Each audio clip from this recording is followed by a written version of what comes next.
What's good, people? It's about that time to randomly relate, reverse rants, no hate. Okay, y'all.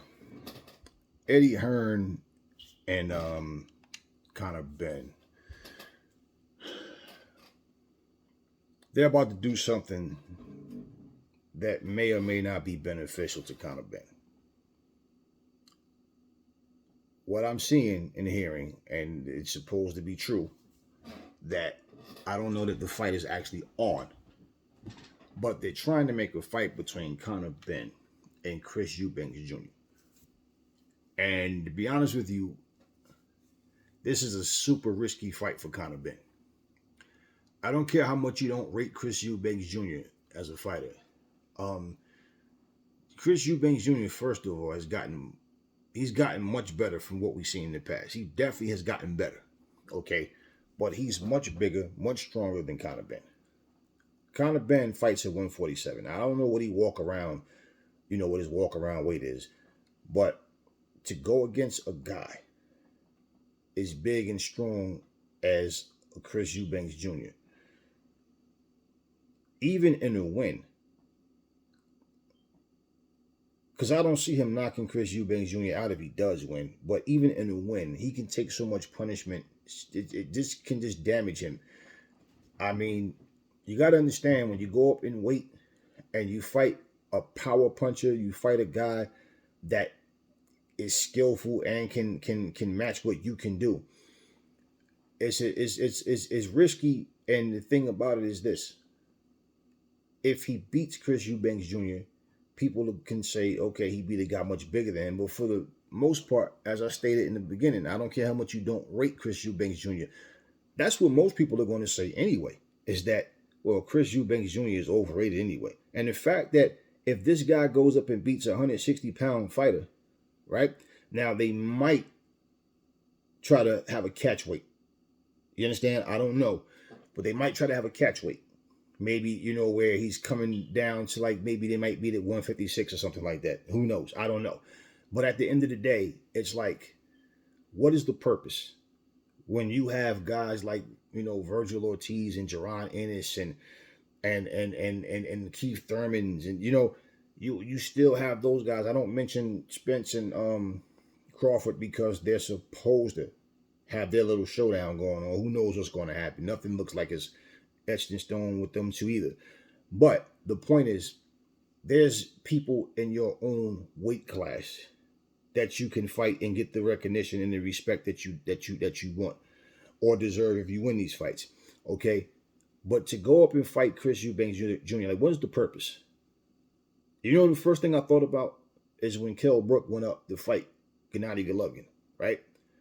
It was like, now, the difference in that is Gennady Golovkin was rated very high at that time. But it's like, so if he was to beat him, he gets all the credibility. Look at what happened to him in that fight. And even though he was outboxing, and this is what people understand, it's a 12-round fight. So even if you win the first half of the fight, okay, and you lose the second half of the fight, it is what it is. To say, the most you can say is, yeah, that was a very, very competitive fight. But basically just to say, oh, because he was winning. Yeah, he was winning. Just like when Amir Khan went up and fought Canelo. He was outboxing Canelo, and like I thought from the very beginning, he's probably going to look good early. As long as he's going to look good until Canelo catches him flush. Whether it's the first round or the last round, however it goes, once Canelo catches him, it's over. And Canelo, even though he's a guy that comes forward for the most part to try to put pressure, he's not like a vicious, I'm just walk you down and just go for the kill. He's not a Mike Tyson type guy. He takes his time and break you down. And he will let his hands go when he feels the need. So watching that fight, I wasn't shocked that he was outboxing Canelo, because like I said, he's going to get on his bicycle and he's going to move. He's not going to stand in front of him. But the second he get caught flush, he's out. And that's what happened. But he didn't take a bunch of damage because he couldn't take Canelo's shot. So once he gets hit, he's out. A guy like Connor Benn, who's up and coming, and people are still saying, I'm not impressed with him. Now, after his last fight, it's like, okay, he did look good in that fight, but they're still skeptical. Whatever. That's just what it's going to be. Now, this is probably a big fight to the British community, but truthfully, in terms of the fighters involved, like I said, I don't care how much you don't rate Chris Eubanks Jr. Chris Eubanks Jr. is a good fighter. Okay, people got to stop comparing him to his dad. He's not his dad. It's like, man, get off of that. He is who he is, but at the same time, this could be a very risky fight. I mean, if Chris Eubanks Jr. does what he's supposed to do, he should beat Connor Benn. Plain and simple. He should beat Connor Benn. He should hurt Connor Benn badly. And this is where I don't understand what this does for Connor Benn. I really don't understand what this does for him.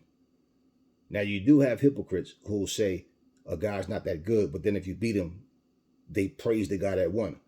It's like people saying, Anthony Joshua's not that good. He's overrated. He's this, he's that. Well, when Usyk beat him and took his belts, what were they saying? Usyk goes on a whole nother level. That guy's just, he's from a different stratosphere. Why? Because he beat Anthony Joshua. Otherwise, if Anthony Joshua wasn't shit, you guys just say, he just beat a fucking bodybuilder who couldn't fight. Like, this is what people was calling him, right? And all this, he was overrated. No, it was the Anthony Joshua win. Because remember, the first couple of fights he had with Witherspoon and with Chisora, what was everybody saying?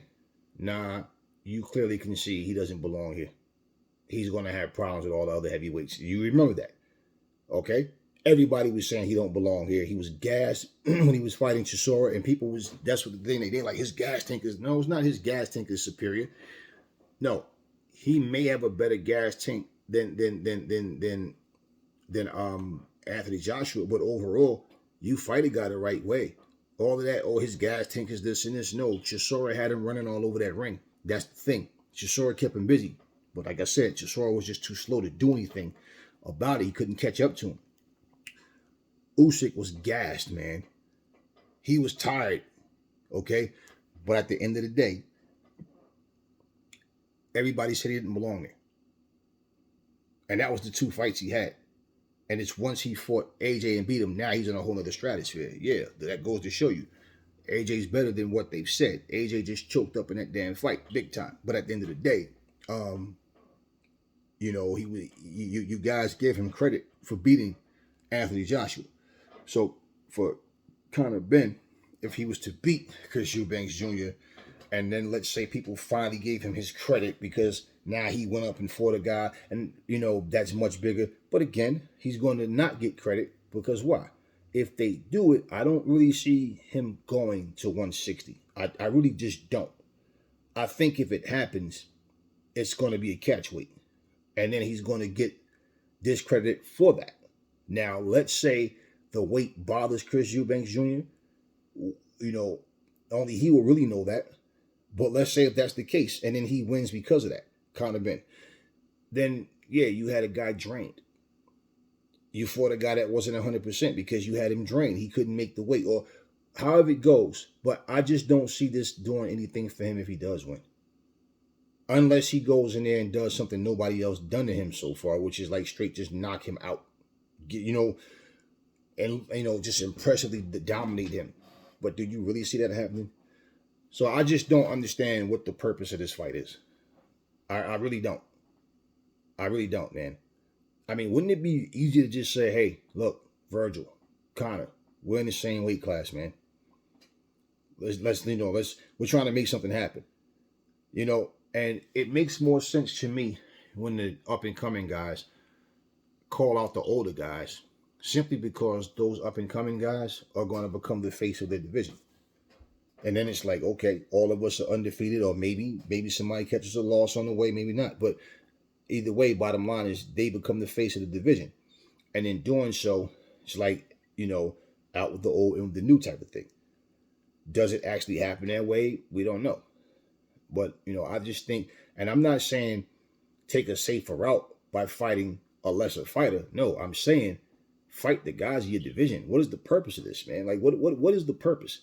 And if Connor Benn, his power can carry up to where he can go up to 156, and I'm just saying because 154 is actual division. So That's why I'm saying it'll probably be like a catch weight of like 156.